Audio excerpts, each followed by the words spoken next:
Labour wiped out, the PM clinging on, and reform surging all across a nation that's desperate for strong borders. So what does Sir Keir Starmer do to bolster his defences, I wonder? Well, he brings in the guy who thinks controlling immigration is for bigots. There's too many people now who aren't vulnerable, but they can claim, and people who are vulnerable can't get claim. A local resident, Mrs Duffy, echoed the concerns of many about the numbers arriving in the UK from overseas. You can't say anything about the immigrants because you're saying that but all these Eastern Europeans what are coming in, where are they flocking from? A million people come from Europe, but a million people, British people, have gone into Europe. You do know there's a lot of British people staying in Europe as well. It looked as if the two had parted on good terms, but Mr Brown was still wearing the microphone that Labour had requested Sky News attached to his lapel. That was a disaster. Well, just... Okay. Should never have put me with under that woman. Whose idea was that? Now I can see. That's Sue, I think.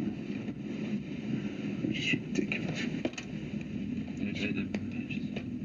I'm not sure if they'll go with that one. They will go with it. What did she say? Everything. She's just a sort of bigoted woman. Said she used to be Labour. I mean, it's ridiculous. Oh dear, Gordon Brown there, one of the most hapless Prime Ministers we've ever had, whisked into Downing Street this morning to shore up Keir Starmer's premiership. A man, by the way, who thinks strong borders is for bigots, at a time when the nation has never been more febrile about immigration and controlling who comes into the country. Just how out of touch is Sir Keir Starmer with this appointment? And before I tell you what Gordon Brown's new role will be, let's just enjoy the aftermath of that infamous bigotry scandal in 2010. Her face says it all. Well, what do you think about that, Mrs. Duffy? Disgusted. But you said to me before that you were a Labour supporter. I mean, Yes. what's this done to that? What's that? Well, I don't think I'll vote. I don't think I'll vote now. It's a postal vote and I don't have to send it in. He's just absolutely... Well, he's shut me down. Completely. It is rare indeed that a party leader would break away from campaigning, come to the home of just one voter and issue what must surely be a grovelling apology.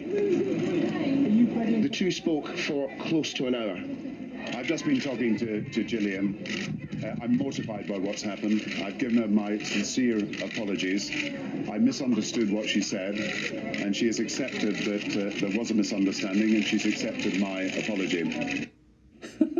It was a gaffe of Keir Starmer's standards, so no surprise they've been sipping tea together in number 10 this week.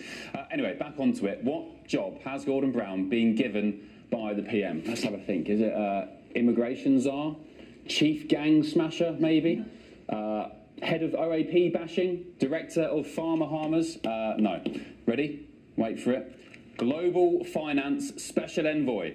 Global Finance Special Envoy to the man who infamously and stupidly sold a huge pile of Britain's treasured gold reserves at a generational low. He sold 12.7 million ounces of our gold, your gold, at historic market lows for just $3.5 billion.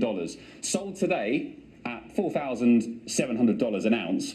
That would net the public coffers $60 billion, or 44 billion quid. I'm sure Rachel Reeves will be absolutely chuffed with it. It is objectively one of the worst trades in market history, and he's now the UK government's global finance special envoy.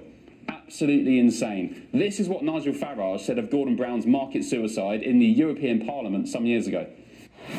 You've told us that somehow you're the economic guru. You're the man that can save the world.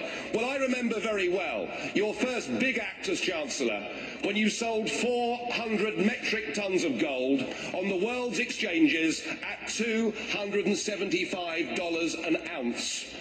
At today's valuation, that would be $10 billion higher. But it isn't just the fact you got it wrong, because we can all get it wrong.